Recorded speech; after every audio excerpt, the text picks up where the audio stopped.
Good morning. I remember when I went to Israel once and visited the Blind Museum, and we learned about how blind people lead their lives. And one of the things the blind tour guide told us was that in Israel, every piece of currency, every bill has a different texture and a different size. So when blind people go to the bank and they want to take out money or exchange money, they could feel the bills and know whether they're receiving the right amount of money. But in America, of course, a $1 bill, $5 bill, $10 bill, $20 bill, $100 bill, they're all the same size and the same texture.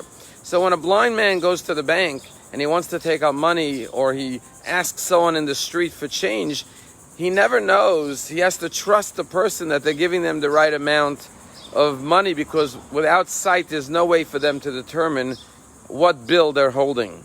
This week's Torah portion, the opening commandment, talks about truth and honesty and how your word should be your bond.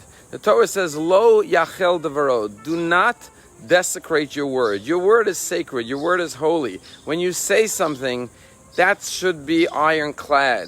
Unfortunately, in today's society, often when you have a document, you want to have it checked by 5 different lawyers to make sure that there's no clause that could be manipulated or changed and that the person could get out of their deal. But the truth is, you shouldn't even need a contract. If someone promised you something, said something, you should know, as they say, that you can take that to the bank.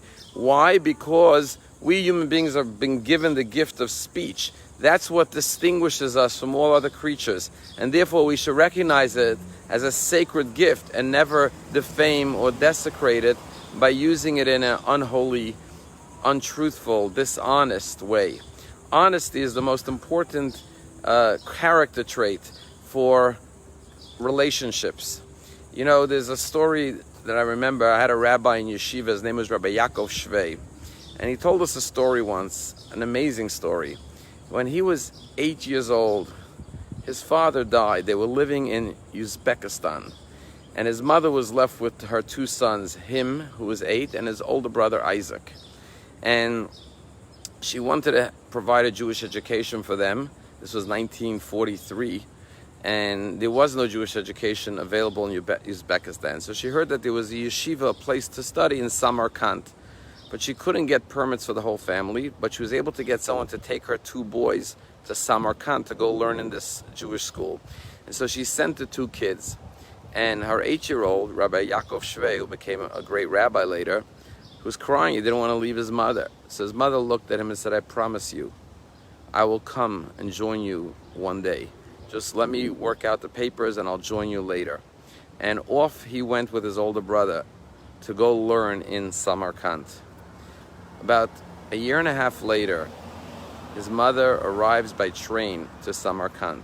And when she gets off the train, she sees her little son, Yaakov Shvei, standing at the train station. He runs towards his mother, hugs her, kisses her. He's crying, he's so happy to see her. And she crouches down and says, Yankala, how did you know I was coming today? In those days, there wasn't, communication. You couldn't send an email or a WhatsApp. How did you know I was coming today? And she looked at him and said, Mama, mother, das mir gesagt, you told me, adu wirst kommen, you promised me that you would come. And therefore, every day at the time that the train would come from Uzbekistan, I would wait at the platform for you to arrive. And I never lost hope and faith and trust in your promise. That's the way we should live our lives. When we tell someone something, or when someone tells us something, we should be able to trust it and believe it and know that it is absolutely true. As the Parsha said, keep your words holy and sacred. Have a wonderful day.